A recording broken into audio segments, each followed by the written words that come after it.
आप सभी को जय मसीह की द बाइबल पोर्शन में आपका स्वागत है। हमारा आज का वचन है पहला राजाओं की पुस्तक 13वां अध्याय वचन 11 से 34। बेतेल में एक बूढ़ा नबी रहता था और उसके एक बेटे ने आकर उससे उन सब कामों का वर्णन किया जो परमेश्वर के जन ने उस दिन बेतेल में किए थे, और जो बातें उसने राजा से कही थी उनको भी उसने अपने पिता से कह सुनाया। उसके बेटों ने तो यह देखा था कि परमेश्वर का वह जन जो यहूदा से आया था किस मार्ग से चला गया। अतः उनके पिता ने उनसे पूछा, वह किस मार्ग से चला गया? और उसने अपने बेटों से कहा, मेरे लिए गधे पर काठी बांधो। तब उन्होंने गधे पर काठी बांधी और वह उस पर चढ़ा और परमेश्वर के जन के पीछे जाकर उसे एक बांज वृक्ष के नीचे बैठा हुआ पाया और उससे पूछा, परमेश्वर का जो जन यहूदा से आया था, क्या तू वही है? उसने कहा, हाँ वही हूँ। उसने उससे कहा, मेरे घर चलकर भोजन कर।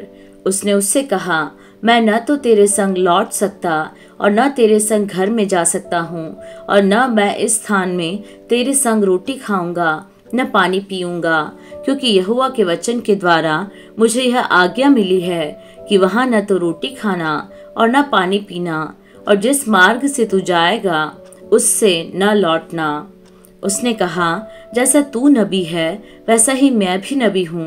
और मुझसे एक दूत ने यहोवा से वचन पाकर कहा कि उस पुरुष को अपने संग अपने घर लौटा ले आ, कि वह रोटी खाए और पानी पिए।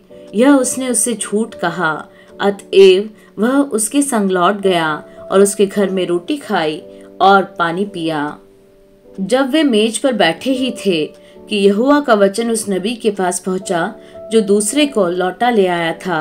उसने परमेश्वर के उस जन को जो यहूदा से आया था पुकार के कहा, यहोवा यूं कहता है, इसलिए कि तूने यहोवा का वचन न माना और जो आज्ञा तेरे परमेश्वर यहोवा ने तुझे दी थी उसे भी नहीं माना, परंतु जिस स्थान के विषय उसने तुझसे कहा था उसमें न तो रोटी खाना और न पानी पीना, उसी में तूने लौट कर रोटी खाई और पानी भी पिया है। इस कारण तुझे अपने पुरखाओं के कब्रिस्तान में मिट्टी नहीं दी जाएगी। जब वह खा पी चुका तब उसने परमेश्वर के उस जन के लिए जिसको वह लौटा ले आया था गधे पर काठी बंधाई।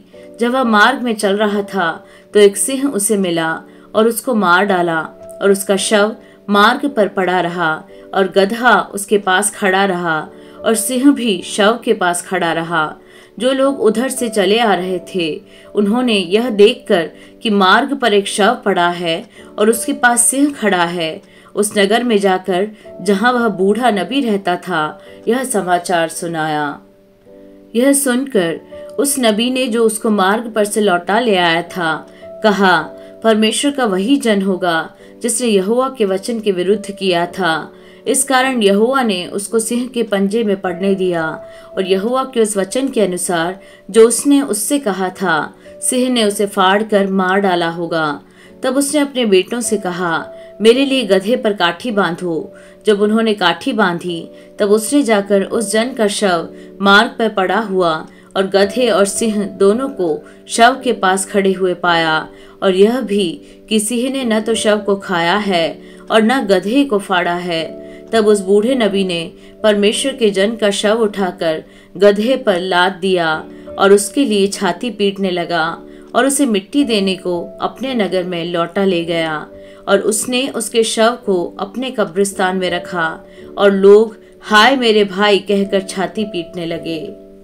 फिर उसे मिट्टी देकर उसने अपने बेटों से कहा, जब मैं मर जाऊंगा तब मुझे इसी कब्रिस्तान में रखना जिसमें परमेश्वर का यह जन रखा गया है, और मेरी हड्डियां उसी की हड्डियों के पास रख देना, क्योंकि जो वचन उसने यहोवा से पाकर बेतेल की वेदी और शोमरोन के नगरों के सब ऊंचे स्थानों के भवनों के विरुद्ध पुकार के कहा है वह निश्चय पूरा हो जाएगा।